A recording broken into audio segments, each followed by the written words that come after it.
Every single week, the average person swallows the equivalent of a credit card in plastic.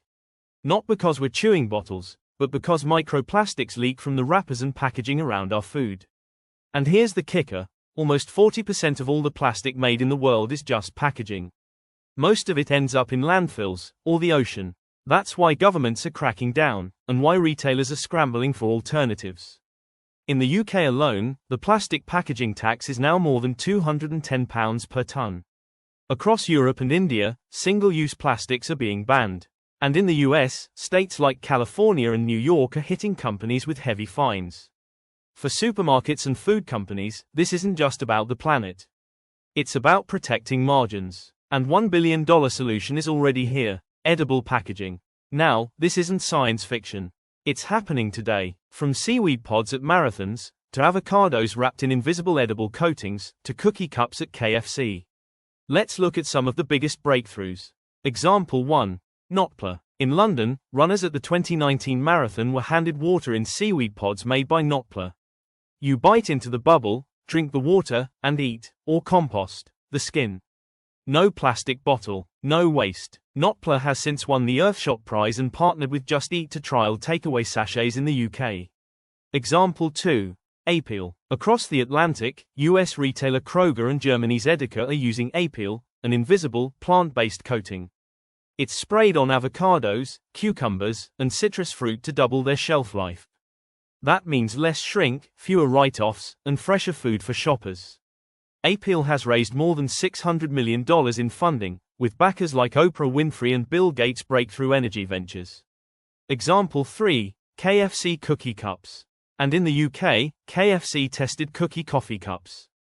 Imagine drinking your espresso, then eating the cup like a biscuit. It was a stunt, sure, but it grabbed headlines, cut packaging waste, and proved shoppers are curious about edible options.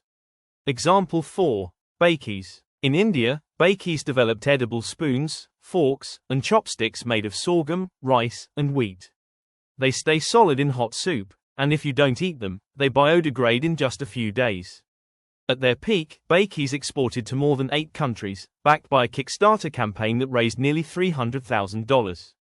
Example 5. Loliware. And in the US, a company called Loliware makes straws and cups from algae. They're strong enough for hot drinks, but compost in soil within days. Marriott hotels and American sports stadiums are already using them. And there's more coming down the pipeline. Rice paper films already wrap candies and instant noodles in Japan and Korea. Harvard scientists created WikiCells, edible membranes that package yogurt and juice just like fruit skins. And labs in India are turning millet, mushrooms, and even orange peels into edible cups and wraps. By 2030, this market could reach $1.4 billion. So what does this mean for retailers? It's not just a gimmick. First, edible packaging avoids plastic taxes and fines. Second, coatings like Apeel extend shelf life and reduce shrink, a line item every produce buyer watches. Third, it's a win on ESG metrics, which investors are tracking more closely than ever. And finally, it gives shoppers visible sustainability, the kind they can hold in their hands. But here's the real insider story. Which supermarkets are running pilots now? Which suppliers are ready to scale? And which of these edible ideas are just hype? We've mapped the players, the regulations, and the risks, and you'll find the full breakdown at GSN. Link in the description. So, would you eat the wrapper? Drop a burger emoji if you would, or a trash bin emoji if you wouldn't.